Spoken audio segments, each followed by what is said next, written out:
امشب در 24 کشته شدن 8 مهاجم فلسطینی که از راه دریا قصد ورود به خاک اسرائیل رو داشتند. تغییر آرایش نظامی در منطقه همزمان با افزایش احتمال بالا گرفتن تنش‌ها.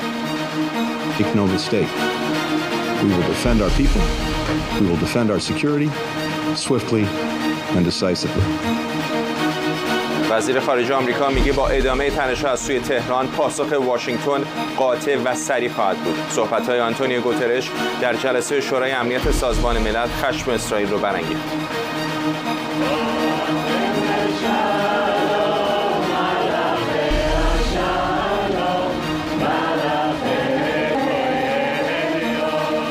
تأخیر اسرائیل از تهاجم زمینی به غزه. مقامات اسرائیلی به آکسیوس گفتن اونها با این تأخیر در پی خرید زمان برای آزادی گروگان‌ها از دست حماسن. و رئیس جمهوری فرانسه در سفر به اسرائیل میگه ائتلاف بین‌المللی ضد داعش باید وارد مبارزه با حماس بشه. از اورشلیم این 24 است با فرداد فرهزاد. بینندگان ایران اینترنشنال در ایران و سراسر جهان سلام به شما. در 18مین روز از جنگ اسرائیل و حماس تنش‌ها به شکل بی سابقه‌ای بالا گرفته. دست کم 8 مهاجم فلسطینی که تلاش کردند از راه دریا وارد منطقه زیکیم در خاک اسرائیل بشن به دست ارتش کشته شدند. همزمان ایالات متحده در حال انتقال نیرو و تجهیزات بیشتری به شرق مدیترانه و خلیج فارس و نگرانی‌ها از گسترش تنش‌ها به فراتر از مرزهای اسرائیل بالا گرفته. در طول 3 ساعت آینده تیمی از کارشناسان خبرنگاران از اورشلیم تا نیویورک ما رو همراهی میکنن، اما اول بریم به تل‌آویو. همکارم بابک اسحاقی از اونجا با ماست با تازه ترین ها. بابک. با اولین خبری که دقایقی پیش به دست ما رسید، 5 موشک از طرف سوریه، جولان سوری مرز اسرائیل و سوریه به سوی جولان اسرائیلی شلیک شده. به گفته ارتش اسرائیل 2 تا از این موشک ها به داخل اسرائیل رسیدن، اما در مکانهایی که در اونجا خانه و چیزی وجود نداره به زمین خوردن. فرداد، من چندین بار در چند روز گذشته تذکر دادم که نباید از جبهه سومی که به سوریه هستش غافل شد. در اونجا بسیاری از گروه‌های فلسطینی مسلح که موشک هم دارند و راکت هم دارند در اونجا مستقر هستند. در اونجا گروه‌های نیابتی ایران هم وجود دارند که گفته شده که مواضع خودشون را به نزدیکی مرز با اسرائیل رسوندن. در هر صورت در کنار مرز سوریه، در مرز لبنان هم امروز آرامش برقرار نبود. چندین بار افراد حزب الله تلاش کردند که با موشک‌های ضد تانک مواضع اسرائیل را مورد حمله قرار بدن. اسرائیل هم گفته که چند تا از این افرادی را که به مرز نزدیک شده بودند را مورد هدف قرار داده و مواضع حزب الله را بمباران کرده.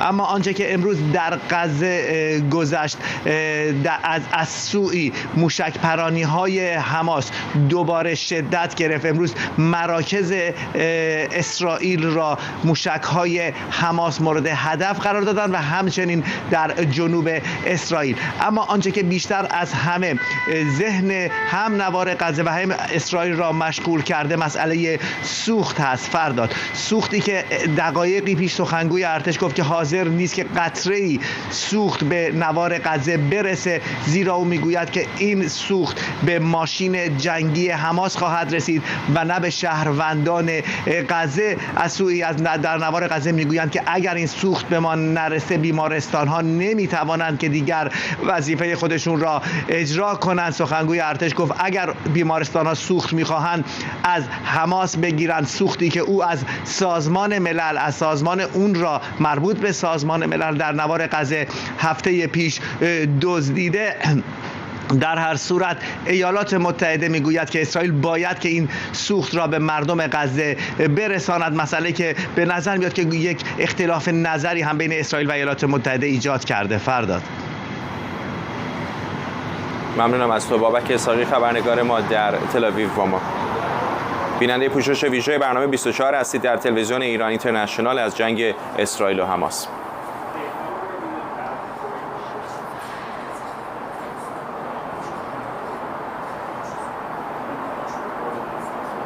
تصاویر زنده داریم از آسمان غزه. اجازه بدید بریم به اونجا تصاویر زنده رو ببینیم از این باریکه که همونطوری که بابک اسحاقی هم اشاره کرد مقامات حماس در اونجا به شدت اصرار دارن که سوخت رسانی هم به اونها انجام بشه، موضوعی که دولت اسرائیل به شدت با اون مخالف است. کمی پیشتر ارتش اسرائیل گفت حماس میتونه سوخت‌هایی رو که از سازمان ملل متحد دزدیده به بیمارستان‌ها پس بده به جای اینکه درخواست سوخت جدید بکنه. نگرانی‌ها اینجا در اسرائیل از این هستش که اجازه دادن به کامیون‌های حامل سوخت برای عبور از مرز رفح و رسیدن به غزه میتونه باعث این بشه که حماس از این سوخت برای مقاصد نظامی استفاده بکنه و حملاتش رو به خاک اسرائیل افزایش بده.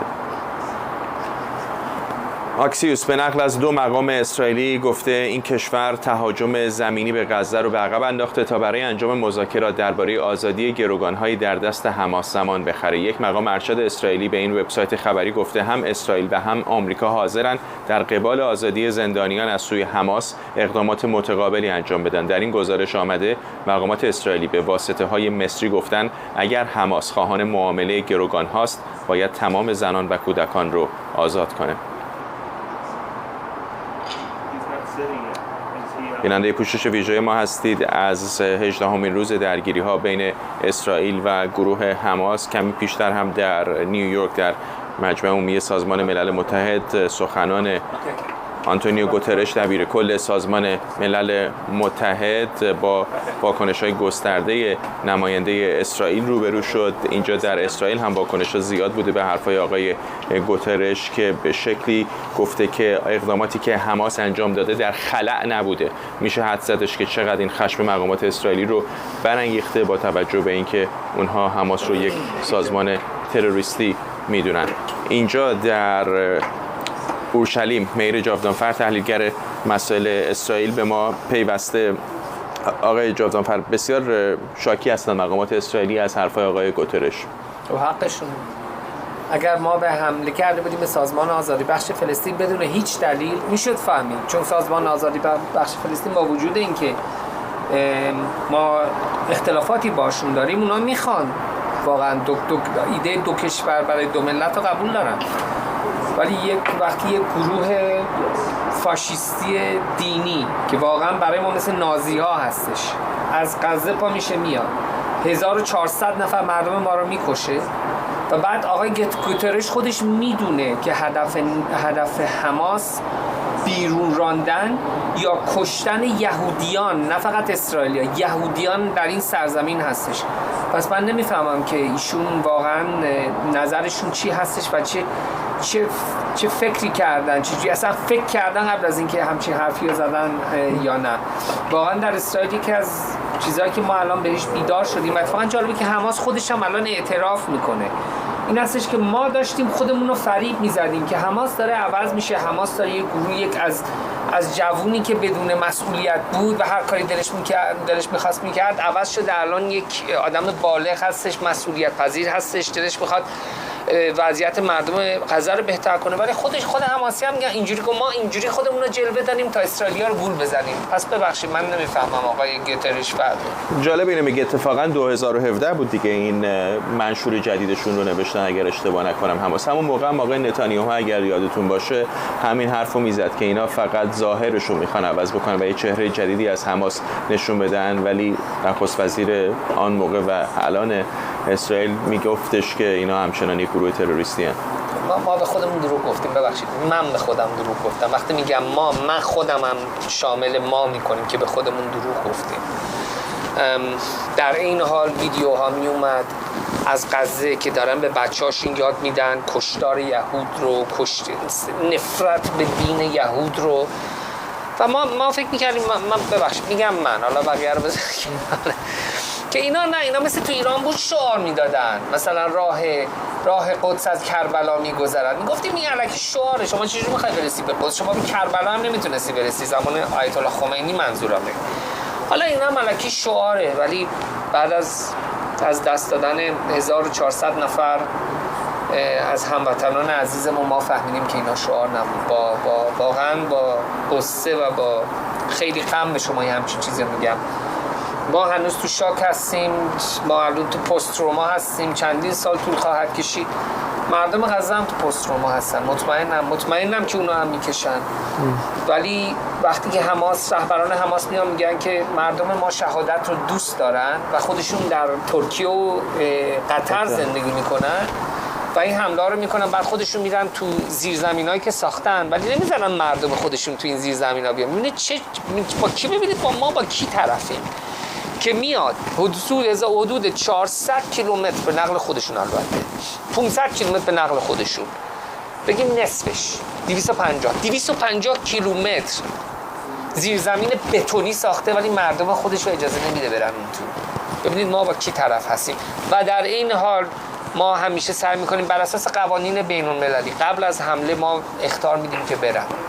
ولی این حماس بیشتر از همه با وجود اینکه خیلی متاسفم برای مردم فلسطین و غزه، الان این حماس هستش که مسئولیت تمام این ویرانی رو باید به عهده بگیره. و خیلی هم جالب، اصلا هیچ قبلا مثل بلبل اینا تو چیز بودن، تو مطبوعات اصلا نمیشد اینا رو چیزشون کرد، ساکتشون کرد. الان که اومدن این کار کردن اصلا هیچ غیبشون زد و هیچ مسئولیت پذیری نمیکنن. خب این متاسفانه واقعا یک لعنتی هستش برای تمام این منطقه. بهتون بگم در تاریخ این منطقه وقتی که شما با دموکراسی دینی اسلامی مثل جمهوری اسلامی ایران مواجهید یا دیکتاتوری ملیگرا، تجربه به ما نشون داده که دیکتاتوری ملیگرا رو انتخاب کنید. چرا؟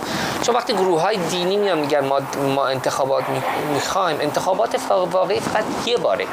اونا که میان کلید رو میگیرن، وارد میشن، تموم شد.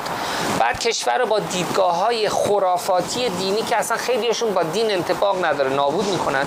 ولی حداقل دیکتاتورهای ملیگرا میخوان پیشرفت اقتصادی باشه، میخوان روابط خوب با کشورهای دیگه باشه. بس همیشه ما یاد گرفتیم که مثل تو مصر هم بود با اخوان المسلمین و حالا چیز خیلی بهتره دیکتاتورهای ملیگرا مثل مرحوم محمد رضا شاه پهلوی.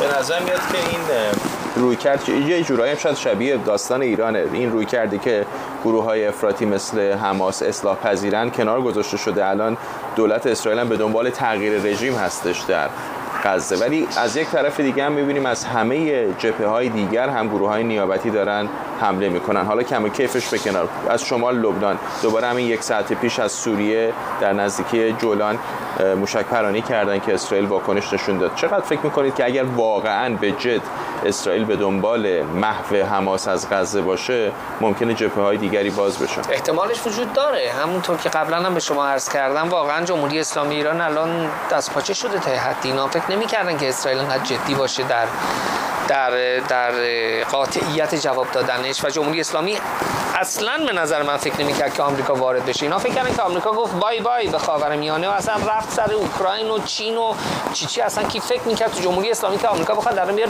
ناو هواپیمابر بفرسته. به نظر میاد همون اشتباهات محاسباتی هستش، ولی جمهوری اسلامی بایستی نشون بده حمایت از این گروه‌ها رو، چون اگر نشون نده این گروه‌ها در آینده ایمانشون رو به جمهوری اسلامی از دست خواهند داد. میگن که شما که قرار هستش یک چتر امنیت برای ما به وجود بیارید که از ما دفاع بکنید، وقتی که دشمن ما میاد سر ما شما ما رو تنها میذارید، پس ما چه کار بکنیم؟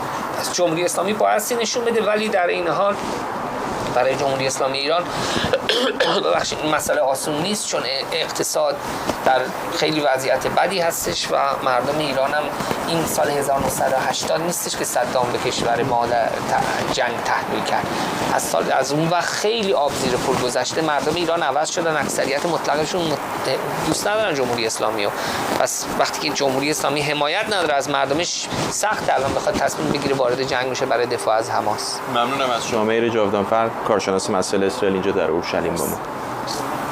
آژانس مراقبت از آوارگان فلسطینی در سازمان ملل گفته در صورت عدم دریافت سوخت مجبور میشه از فردا به عملیاتش در غزه پایان بده. این گروه امداد و نجات که 150 پناهگاه در غزه داره و به حدوداً 600,000 نفر در این منطقه اسکان داده، گفته مردم در غزه نیاز فوری به آب، غذا و خدمات بهداشتی دارند. در همین رابطه آنتونیو گوترش دبیرکل سازمان ملل متحد ضمن محکوم کردن حمله حماس به اسرائیل و با اشاره به شهرک‌سازی‌ها و تخریب مناظر فلسطینیان گفته حملات حماس در خلأ اتفاق نیفتاده و فلسطینی‌ها 56 سال تحت اشغال خفقان آور بودند، اظهاراتی که با انتقاد سفیر اسرائیل روبرو شده. ما باید از همه طرف‌ها بخواهیم که به تعهدات خود تحت قوانین بین‌المللی بشردوستانه پایبند باشند و به آنها احترام بگذارند. در هر درگیری مسلحانه باید مراقب جان غیر نظامیان بود. این یعنی از غیر نظامیان به عنوان سپر انسانی استفاده نشود.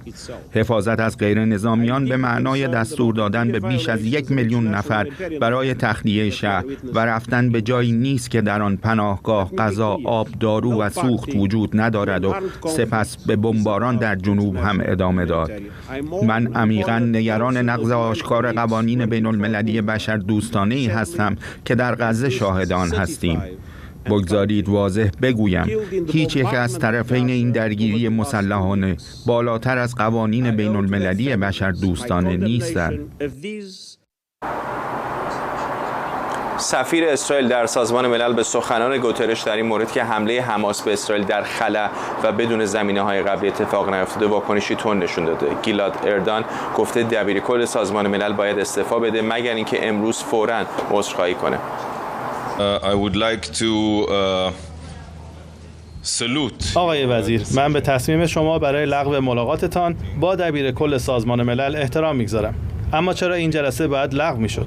من نزدیک به 3 ساله که اینجا کار میکنم و فکر میکنم که واقعا دبیرکل به رنج غیر نظامیان اسرائیلی اهمیتی نمیده. سازمان ملل برای جلوگیری از جنایات تأسیس شده، اما برای انجامش با شکست مواجه شد.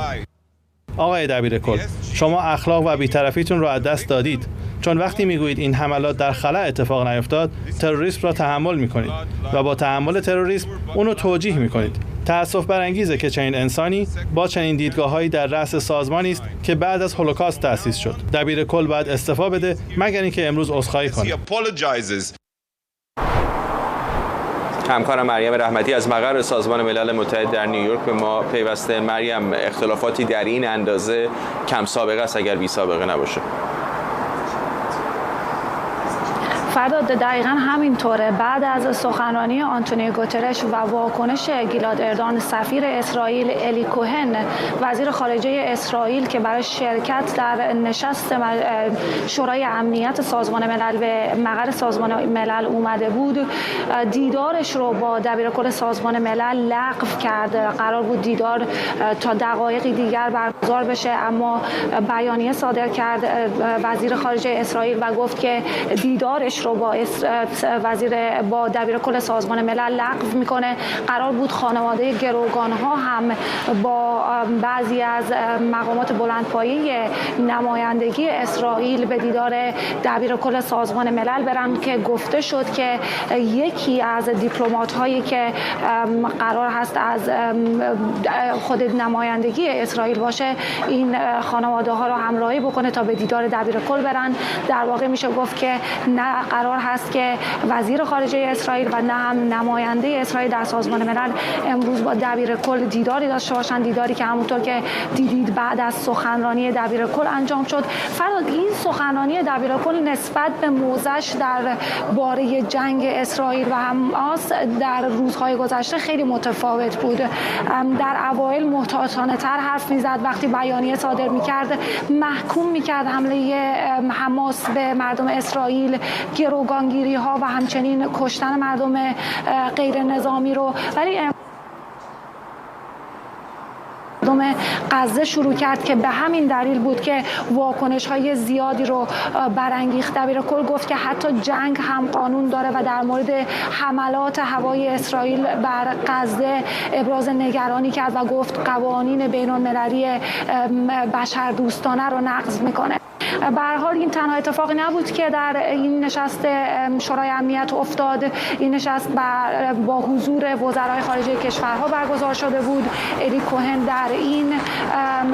وزیر خارجه اسرائیل در این نشست اشاره کرد به اینکه حماس 3 هدف اصلی داره از حمله به اسرائیل و مردمش. یکی از بین بردن یهودی‌ها، گروگانگیری و دیگری هم برهم زدن صلح و امنیت منطقه و خوب شدن روابط کشورهای عربی با اسرائیل.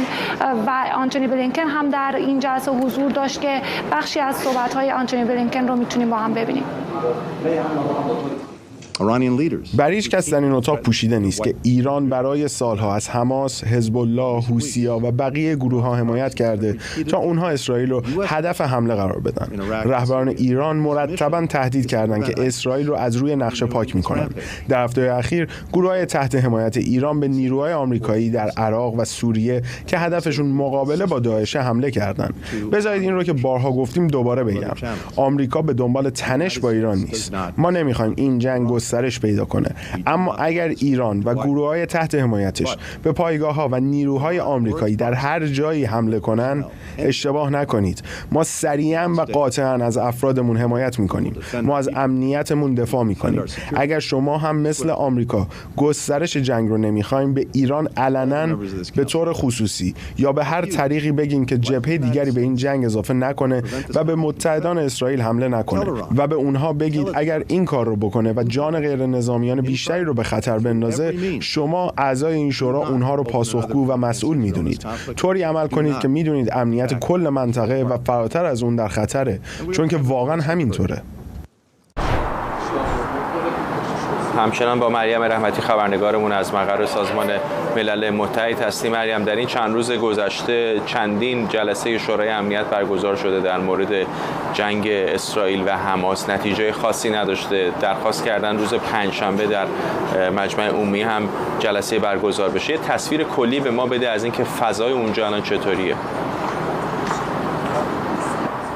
قرار هست که جلسه مجمع عمومی به درخواست روسیه برگزار بشه بعد از اینکه پیشنویس قطعنامه روسیه و برزیل در مورد کمک‌های بشردوستانه و همچنین آتشبس موقت بشردوستانه از سوی اعضای شورای امنیت مخصوصاً ایالات متحده آمریکا رد شد و وتو شد و حالا پیشنویس قطعنامه دیگری رو ایالات متحده آمریکا بر روی میز گذاشته که حالا روسیه اعلام کرده که از این قطعنامه حمایت نخواهد کرد و قطعنامه جدیدی قرار هست که ارائه بکنه.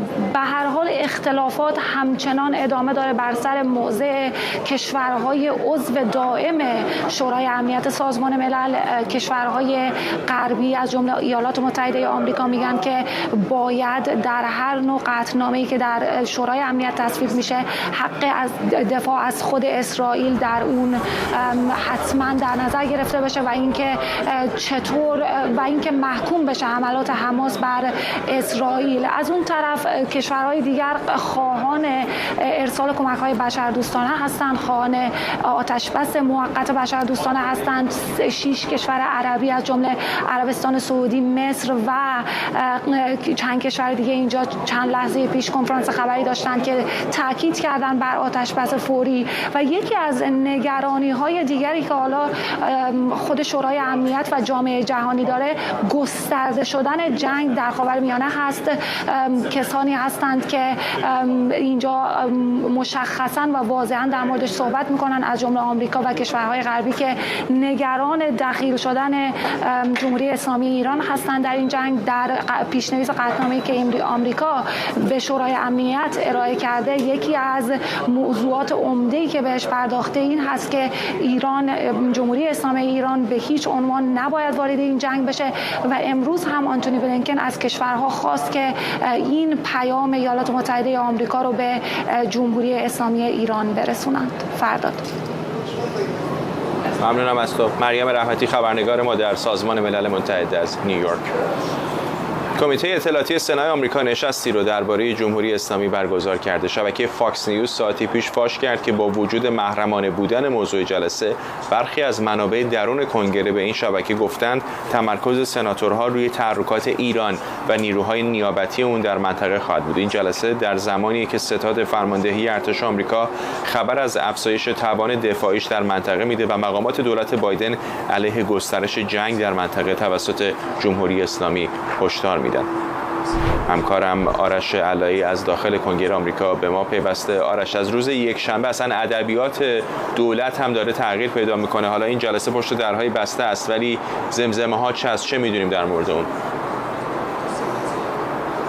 درسته، در مورد ادبیات صحبت کنیم. تا یک شنبه همونجور که تو میگویی دولت بایدن به نظر میاد وزرای خارجه و دفاعش تنها در مورد قدرت بازدارندگی ارتش آمریکا صحبت میکردن و اینکه توان بازدارندگی ارتش آمریکا رو دارن در منطقه زیاد میکنن.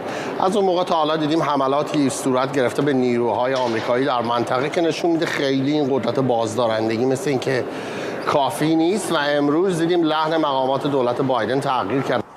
بلینکن که امروز مستقیما جمهوری اسلامی رو مسئول دونست و گفت داره حمایت میکنه از گروه‌های نیابتی، اونها رو ترغیب میکنه به حمله به نیروهای آمریکایی.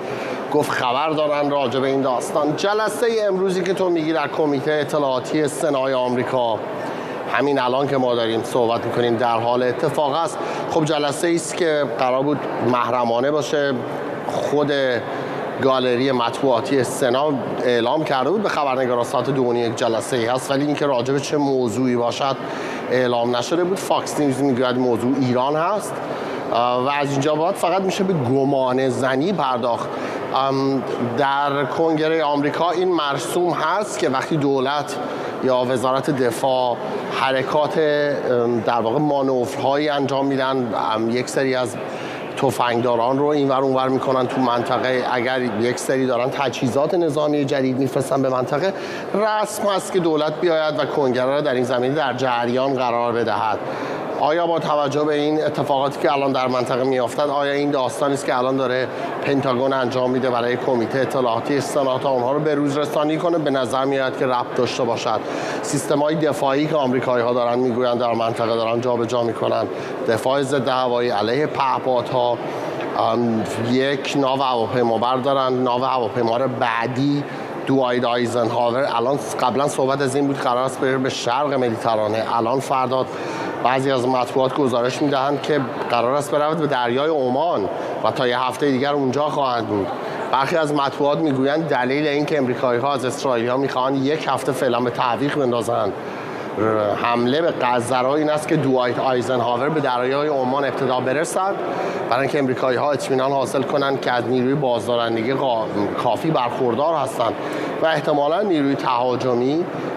به نظر می آید که فعلا توی این چند روز امریکایی‌ها حداقل وزارت دفاع بر اساس اون چیزی که رویترز گزارش داده هست به شدت افزایش دادند اون پروازهایی که برای شناسایی به کار می رود، از پهپادهای شناسایی استفاده میکنن، ماهواره هاشون الان در منطقه به شدت زوم هستن. این چیزی که رویترز گفته است و در نهایت هم گزارش وال استریت ژورنال در این باره که انتقاد کرده است از دولت بایدن که در حالی که تمام این سیستم‌های دفاعی رو داره میبره تو منطقه، اجازه داد که روز 18 اکتبر اون بخشی از تحریم‌های سازمان ملل متحد که مربوط به موشک‌های دوربرد ایران هستند از بین برود و از این به بعد جمهوری اسلامی به طور قانونی توان این را خواهد داشت که خیلی از این پهپادها و موشک‌های دوربرد رو در بازارهای جهانی بفروشد.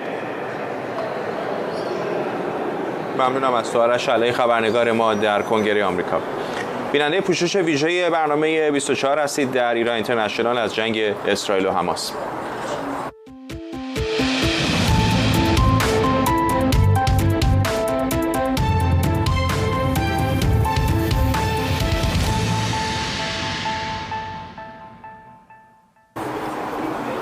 خب خب چند خبر کوتاه. در پی حملات موشکی و پهپادی از یمن و در جریان جنگ اسرائیل و حماس، آمریکا هشدار جدیدی رو برای کشتی‌های تجاری در دریای سرخ صادر کرده. اداره دریانوردی آمریکا از کشتی‌ها خواسته هنگام عبور از این منطقه محتاطانه عمل کنند. این هشدار بعد از اونه که ناوگان پنجم نیروی دریایی آمریکا از ساقط کردن دست کم 3 موشک و 2 پهپاد انتحاری خبر داد که حوثی‌ها از یمن به سمت اسرائیل پرتاب کرده بودند. رئیس جمهوری ترکیه در یک تماس تلفنی با همتای روسش درباره جنگ اسرائیل و حماس گفته سکوت کشورهای غربی این بحران رو وارد ابعاد غیرقابل کنترل کرده. رجب طیب اردوغان در این گفتگوی تلفنی با ولادیمیر پوتین با هشدار درباره افزایش هر لحظه تلفات غیرنظامیان در غزه بر ادامه تلاش‌های آنکارا به منظور دستیابی به آتش‌بس و صلح در منطقه تاکید کرده. در جنوب لبنان شماری از مردم از ترس گسترش درگیری‌های مرزی میان ارتش اسرائیل و حزب الله در حال ترک خانه‌هاشون هستند. در شهر مرزی سور در جنوب لبنان صدها نفر که جایی برای رفتن نداشتند یک مدرسه رو به پناهگاه تبدیل کردند. اکثر دهکده‌های مرزی هم خالی از سکنه شدند. مغازه‌ها بسته و خیابان‌ها خالی. سازمان بین‌المللی مهاجرت گفته به دنبال حمله حماس به اسرائیل و بعد آغاز درگیری‌های پراکنده مرزی میان ارتش اسرائیل و حزب الله دست کم 200,000 نفر که اکثر در جنوب لبنان مستقر بودند محل اقامتشون رو ترک کردند. امانوئل مکرون نخست وزیر رئیس جمهوری فرانسه به اسرائیل آمده. مکرون مهمترین مسئله پیرامون جنگ حماس و اسرائیل رو آزادی گروگانها دونسته و به خانواده‌های قربانیان اطمینان داده که در این جنگ با تروریسم پنهان نیستند. گزارشی ببینیم از همکارم بهنود نورپناه. رهایی 2 گروگان دیگر از اسارت حماس. این تصاویر بیشتر از همه امید را در دل خانواده بیش از 200 گروگان دیگر زنده نگه می دارد، چرا که شاید هنوز کورسویی برای دیدار دوباره عزیزانشان وجود داشته باشد. خیلی خوشحالیم از آزادی مادر بزرگم. این 2 اسیر هر دو در کیبوتس نیزور زندگی می کردند. کیبوتس نیزور منطقه زراعی است نزدیک به نوار غزه که در جریان حمله حماس 250 نفر از ساکنان آن کشته یا به گروگان گرفته شدند. این گایا کالدرون است، دختر 21 ساله‌ای که 5 نفر از اعضای خانواده‌اش در این منطقه ناپدید شدند. در اون ویدیو ارز رو دیدم. برادر کوچکم دیدم که آزارش میدن و او هم جیغ میکشید. خیلی سخت بود نگاه کردن اون فیلم. هیچ وقت چنین احساسی تو زندگی نداشتم. دارم دیوونه میشم و فقط به خانواده‌ام فکر میکنم. فقط میخوام اونا برگردن. دیگه مهم نیست که خونمون رو آتیش زدن. من اون خونه رو نمیخوام. خاطرات کودکیم رو نمیخوام. فقط میخوام که اونا برگردن. اونقدر گریه کردم که دیگه اشکی برام باقی نمونده. امانوئل مکرون نخست وزیر فرانسه به اسرائیل سفر کرده. او ابتدا با خانواده قربانیان حمله حماس ملاقات کرد. اولین هدفی که امروز باید داشته باشیم آزادی همه گروگانها بدون هیچ تمایزی است. مکرون ضمن هشدار به رژیم ایران و گروه‌های وابسته به آن خواستار تشکیل ائتلاف بین‌المللی علیه حماس شد. ائتلافی مشابه آنچه پیشتر در قبال داعش شکل گرفت.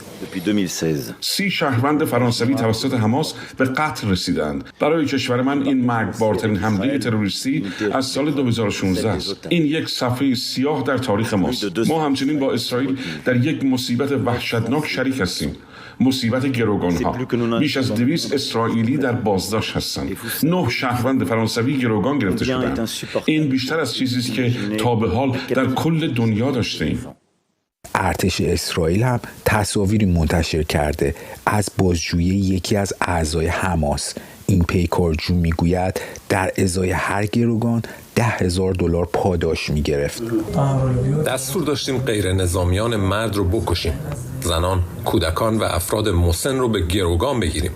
به ما گفته بودن هر چی میتونین بیشتر گروگان بگیرین، چون برای هر اسیر $10,000 پاداش میدادن. سفر مکرون با هدف اعلام همبستگی با اسرائیل و تسهیل آزادی گروگانها شکل گرفته، اما او و همتایانش مسیر پیچیده‌ای برای پیشبرد این امر در پیش رو دارند. بهنود نورپناه، لندن.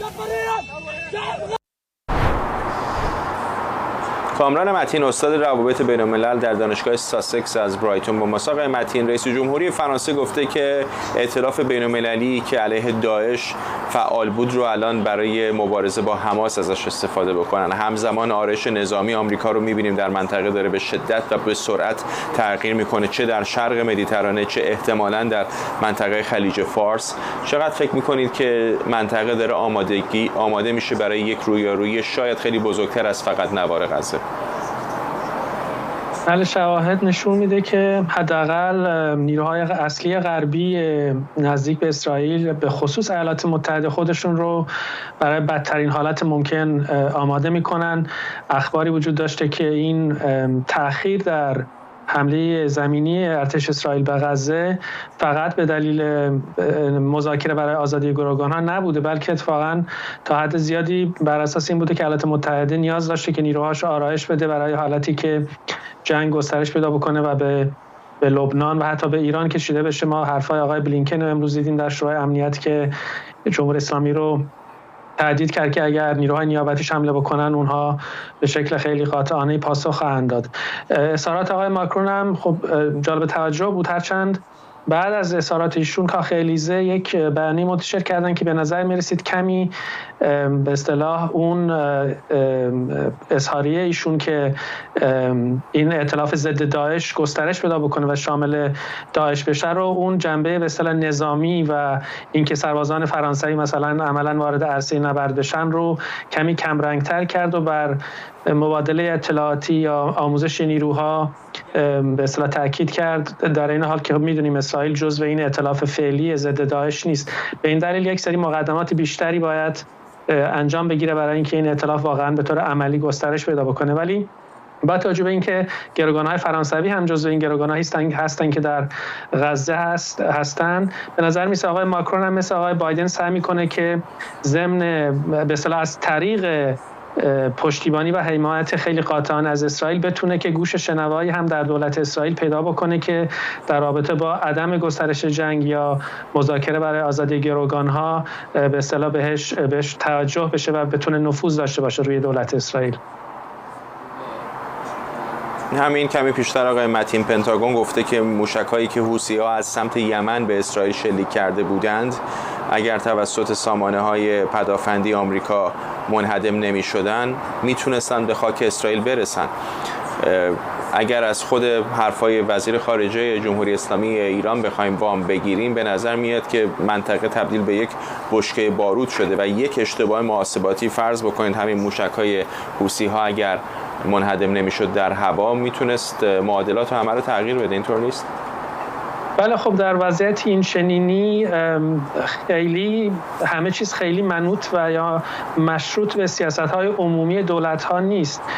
مثلا ایالات متحده خب رسما امروز آقای بلینکن گفتن ما راضی به مایل به این نیستیم که جنگ گسترش پیدا بکنه. ظاهراً جمهوری اسلامی هم حداقل در خفا همین رو میگن، ولی خب وضعیت طوری شده که اشتباه محاسبه کاملا ممکن هست، به خصوص چون نیروهای نیابتی ایران بسیار زیاد هستند و الزاما هم یک سیستم خیلی مرکزی هدایت شده نیست که همه رو هدایت بکنه. ممکنه حتی در به اصطلاح واکنشی رخ بده که الزاما هم هدف همه گروه‌های درگیر نباشه. به این دلیل بله، احتمال به اصطلاح گسترش جنگ زیاد هست و تازه این وضعیت فعلی میدونید هنوز ارتش اسرائیل به لحاظ وارد فاز عملیات زمینی نشده.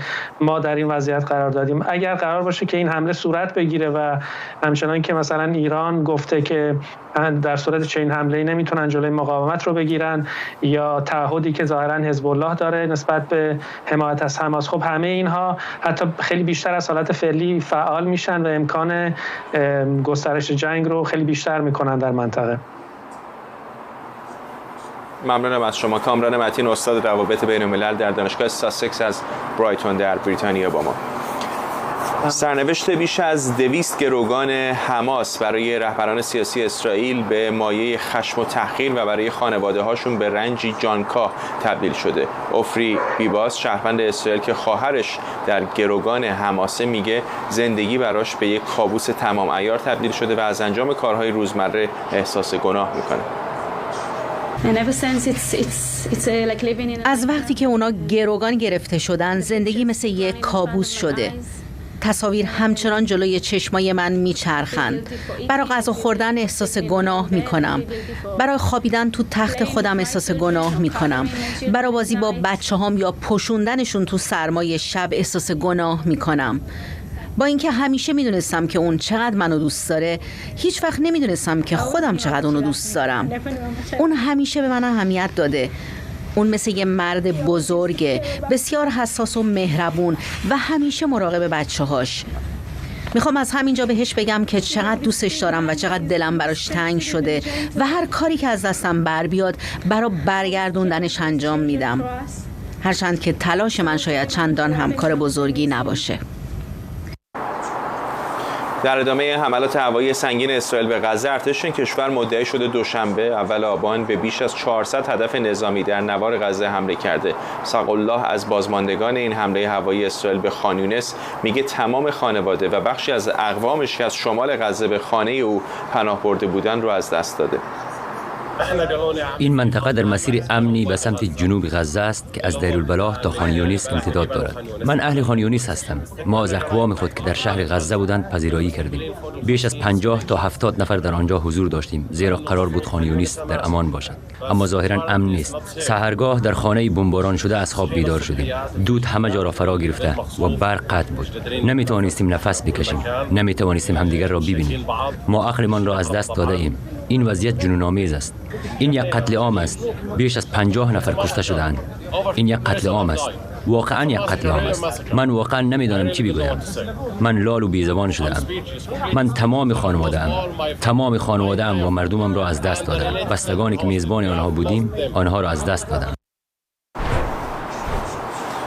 منشه امیر، کارشناس امور خاورمیانه از اورشلیم با ماست. آقای امیر، میبینم که از یک طرف فشارهای زیادی از جامعه بین‌المللی داره میاد بر اسرائیل برای اجازه دادن به اینکه کمک‌های بشردوستانه وارد غزه بشه، از جمله سوخت. میدونم مقامات سازمان ملل میگن که 24 ساعتی شاید بیشتر نتونن بدون سوخت تحمل بکنن، ولی آنچه که IDF یا ارتش اسرائیل داره میگه این هستش که حماس میزان زیادی از سوخت‌هایی رو که متعلق به سازمان ملل بوده در این باریکه دزدیده و به اونها گفتن که برن این سوخت‌ها رو از حماسی‌ها بگیرن.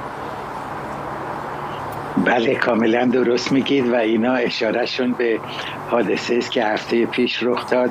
ببینید اونروا، یعنی آژانس سازمان ملل برای کمک به آوارگان فلسطینی، همیشه مقادیر زیادی دارو، غذا و سوخت ذخیره داره، هم برای مدارسش و هم برای بیمارستان‌هایی که تحت نظارتشه.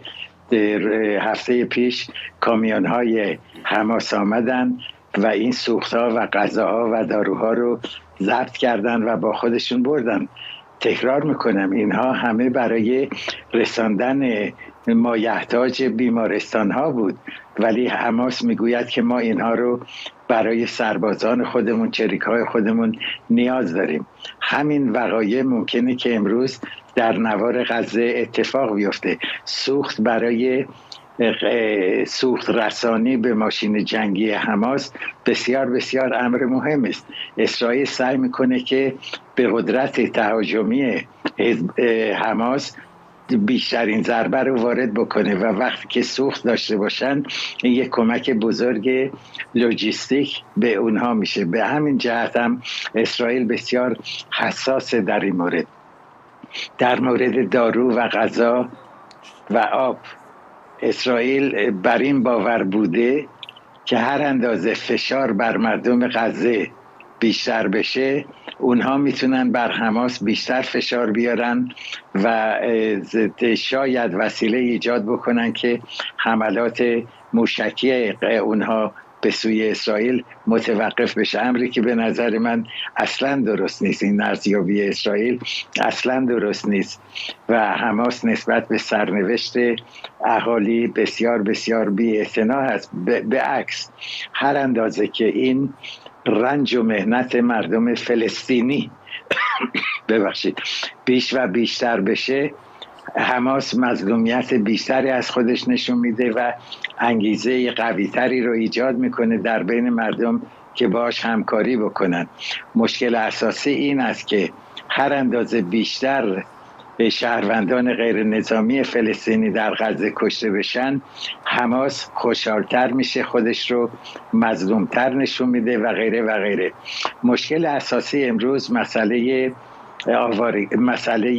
گروگان ها هست. این واقعا برای اسرائیل هم یک مسئله بسیار مشکلی است. حماس با سیاستمداری واقعا کم سابقه تونسته با این گروگان ها بازی بکنه، 2 تا رو اینجا آزاد بکنن، 2 تا رو اونجا آزاد بکنن. الان صحبت از اینه که 50 نفر رو یک جا آزاد بکنن. اینها همه برای سرگرم نگه داشتن و برای به تأخیر انداختن حمله زمینی اسرائیل هست. ولی اسرائیلیان صریحا میگن مگه ما چقدر میتونیم دوام بیاریم و توقف بکنیم و حمله رو انجام ندید؟ اسرائیل 350,000 سرباز بسیج شده ذخیره داره. اینها باید حقوق بگیرن، زندگی دارن، کار و کسب دارن و اسرائیل نمیتونه بیش از این تحمل بکنه. ولی از سوی دیگر فشار شدید ایالات متحده است.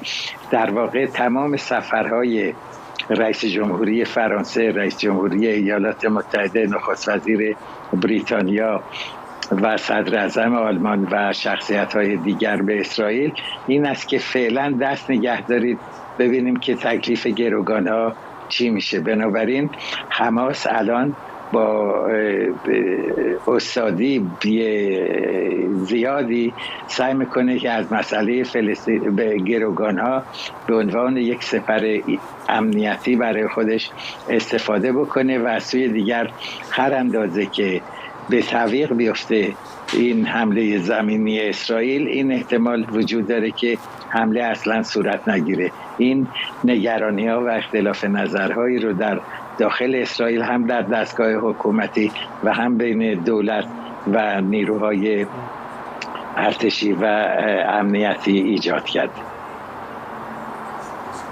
ممنونم از شما. منشه امیر، کارشناس امور خاورمیانه از اورشلیم.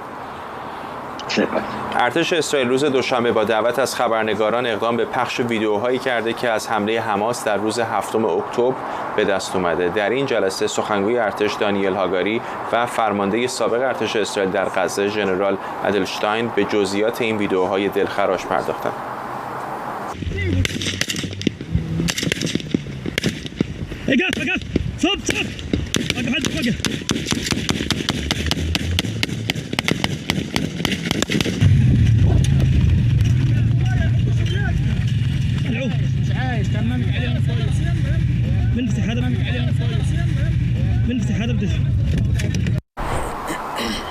همکارم مردوان روزبه اینجا در اورشلیم به ما پیوسته. من میدونم که تو خیلی ویدیوها و فایل‌های دیگری رو اونجا دیدی که خیلی اصلا قابل پخش تلویزیونی هم نیست. 43 دقیقه در واقع ویدیو تنظیم شده در اون برنامه که خب واقعا تکان دهنده بود. یعنی من الان بعد از گذشت 24 ساعت هنوز احساس می‌کنم دیدن اون صحنه بسیار سخت بوده. نکته‌ای که فکر می‌کنم اصلا دلیل برگزاری این برنامه بود این بود که آقای دانیل هاگاری سخنگوی ارتش اعلام کرد که به رغم مخالفت بسیاری از در ارتش و دولت، اون با تصمیم شخصی خودش این کار کرده، به دلیل اینکه باور داشته که جهان باید بدونه که چه اتفاقی افتاده. فرداد من فکر می‌کنم این خیلی حساسیت مهمی بوده، به خاطر اینکه خب جهان امروز حساسیت خیلی زیادی برای روی مسئله کشتار در غزه داره، مسئله کشته شدن آدم‌های شهروندان و مسائلی از این دست. اما اسرائیل فکر میکنه، به تعبیر من حداقل آقای هاگاری فکر میکنه که آنچنان که باعث است تصویر لازم از 7 اکتبر داده نشده که واقعا چه اتفاقی در اونجا افتاده. و همین دلیل خب خب این ویدیوها منتشر شد. اون ویدیویی که الان پخش شد فقط یک تکه از اونها بود که ارتش اجازه پخشش رو داد. بخشی از اون به خاطر خشونت مضاعفی که درش وجود داشت اصلا نمیشد دید و بخش دیگری هم مربوط به مسائل اطلاعاتی بود که هنوز داشت ارتش روش کار میکرد.